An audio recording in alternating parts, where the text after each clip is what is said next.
tena katika kipindi chako cha Sport Corner, na leo Sport Corner imeenda mpaka kwenye kona za nchini Kenya baada ya kuona historia mpya ikiandikwa Police Kenya kutoa ubingwa huo kwa mara ya kwanza tangu kupanda ligi mwaka 2021. Na leo nitakuwa na mwanamchezo wangu nguli akienda kutupa na kutudokezea taarifa mbalimbali nchini humo Kenya. Bwana, pale nchini Kenya tumeona historia mpya ikiandikwa katika ligi kuu ya pale nchini Kenya maarufu kama FKF.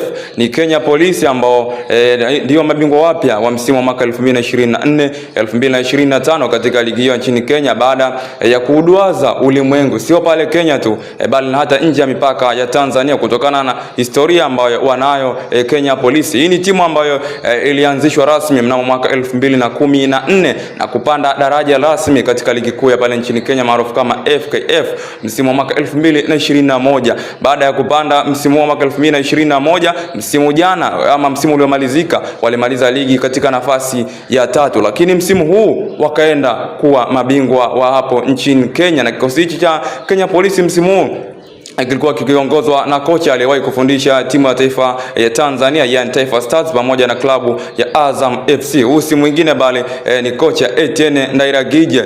Bwana Etienne Ndairagije amekwenda kuandika historia mpya ya pale nchini Kenya katika ligi kuu hiyo ya FKF msimu huu. Sio Gor Mahia, sio Tusker, sio FC Leopard, wote msimu huu hakuna walichoambulia. Gor Mahia akimaliza nafasi ya pili na Kenya Police akitoa taji hilo kwa msimu wa mwaka 2024 2025. Mimi ni Steven Richard na hii ni Sports Corner. Na huo ndo ulikuwa uchambuzi mchache baada ya jana Police kutoa ubingwa nchini Kenya na kuandika historia yao kwa mara ya kwanza kubeba ligi kuu nchini humo. Endelea kufuatilia Sport Corner na